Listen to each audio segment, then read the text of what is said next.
नमस्कार, कृषि जागरण के मॉर्निंग न्यूज बुलेटिन में आप सभी का स्वागत है। मैं हूं आपके साथ अश्विनी वानखड़े। खबरों को विस्तार से जानेंगे, लेकिन उससे पहले एक नजर आज की टॉप हेडलाइंस पर। कचुआ खाद बेचकर किसान बना लखपति, बढ़ाई अपनी आय। बिहार के किसानों का बजरंगा मिल रहा 10 लाख रुपए का इनाम। खेतों में मजदूर कर लखपति बनी महिला। बैंगन की फसल से लखपति हुआ महाराष्ट्र का किसान। कृषि विश्वविद्यालय में निकली कई पद पर भर्तियां।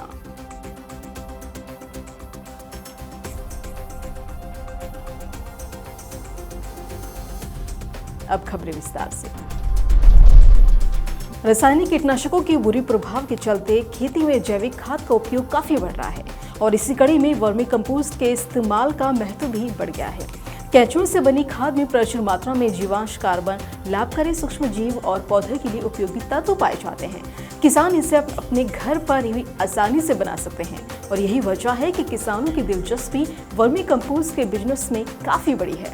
वहीं राजस्थान के भिलवाड़ा के रहने वाले प्रगतिशील किसान सुशील उपाध्याय ने केंचुआ खाद तैयार कर बम्पर मुनाफा हासिल कर लिया है। दरअसल प्रगतिशील किसान सुशील उपाध्याय केंचुआ खाद तैयार कर उसे अपनी फसल पर उपयोग करने के साथ साथ उसकी बिक्री भी कर रहे हैं और इससे उन्हें लाखों का मुनाफा भी हासिल हो रहा है। वे बताते हैं कि केंचुआ खाद को खेत पर ही तैयार करने के लिए 30 बेड बनाए हैं, जिसमें करीब 4 लाख रुपए का खर्च आया है और 3 महीने में ये खाद तैयार हो जाएगा। अपनी फसल के साथ साथ वे खाद की बिक्री भी कर रहे हैं। कृषि और किसान कल्याण मंत्रालय हर साल देसी और परंपरागत किस्मों के संरक्षण और संवर्धन के लिए प्लांट जीनोम सेवियर अवार्ड देता है और इस बार बिहार के किसानों को इस पुरस्कार से सम्मानित किया जाएगा। Plant genome saviour community award के लिए बिहार के मुजफ्फरपुर के लीची ग्रोवर संघ ऑफ बिहार का चयन किया गया है। यह पुरस्कार 12 से 15 सितंबर को दिल्ली में आयोजित होने वाले किसान अधिकारों पर वैश्विक संगोष्ठी कार्यक्रम के दौरान दिया जाएगा।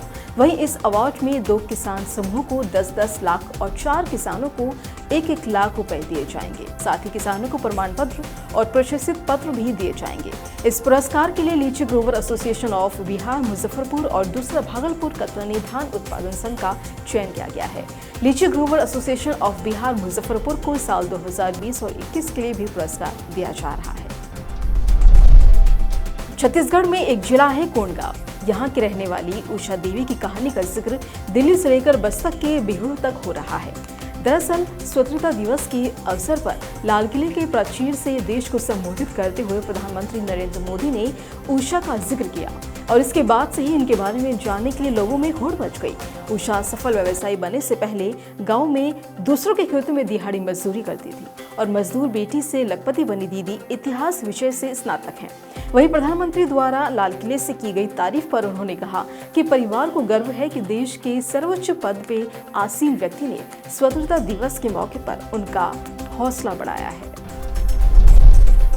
पारंपरिक फसलों के इतर किसान अब धीरे धीरे सब्जियों की खेती की तरफ रुख कर रहे हैं और इससे उन्हें बढ़िया मुनाफा भी हासिल हो रहा है। महाराष्ट्र के नांदेड़ जिले के किसान निरंजन ने बैंगन की खेती से 4 लाख रुपए की कमाई कर ली है और बतौर खर्च उनकी लागत सिर्फ 30 से 40 हजार के आसपास आई है। किसान निरंजन के पास 5 एकड़ का खेत है। पहले वे पारंपरिक फसलों की खेती करते थे और इससे उन्हें खास आमदनी नहीं हो रही थी। कीमतों में गिरावट होने के चलते उन्होंने सब्जियों की खेती की तरफ रुख किया और निरंजन सरकुंडे ने कुल 5 एकड़ खेत से 30 गुंठे में बैंगन की खेती की है। सिंचाई के लिए ड्रिप पाइप का उपयोग किया है और फिलहाल वे बैंगन बेचकर बढ़िया मुनाफा हासिल कर रहे हैं। यदि आप भी खेती के क्षेत्र में रुचि रखते हैं तो आपके लिए ये जरूरी खबर है। दरअसल बिहार कृषि विश्वविद्यालय की तरफ से एक भर्ती अधिसूचना जारी की गई है, जिसके अनुसार संस्थान में कई पदों पर भर्ती होगी और इस अभियान के लिए आवेदन प्रक्रिया शुरू कर दी गई है। इच्छुक और पात्र उम्मीदवार इस भर्ती के लिए आधिकारिक वेबसाइट पर जाकर अप्लाई कर सकते हैं। अभियान के लिए आवेदन करने की अंतिम तारीख 4 सितंबर तय कर दी गई है। इस भर्ती अभियान के जरिए बिहार कृषि विश्वविद्यालय में कुल 82 पद भरे जाएंगे, जिनमें सहायक नियंत्रक, सहायक रजिस्टर, लैब अटेंडेंट, वनपाल, फोटोग्राफी और वीडियोग्राफी, निजी सहायक, अशुलिपिक, कार्यालय अधीक्षक, निम्न श्रेणी लिपिक, तकनीकी सहायक, फार्म प्रबंधक पद शामिल हैं। दर्शकों, कृषि जागरण द्वारा दिसंबर महीने में मिलेनियस फार्मर्स ऑफ इंडिया अवार्ड आयोजित किया जाएगा, जिसका फिलहाल रजिस्ट्रेशन शुरू हो चुका है। अगर आप भी इससे संबंधित अधिक जानकारी प्राप्त करना चाहते हैं या फिर रजिस्ट्रेशन करवाना चाहते हैं तो वीडियो में दिए गए डिस्क्रिप्शन बॉक्स पर विजिट जरूर करें।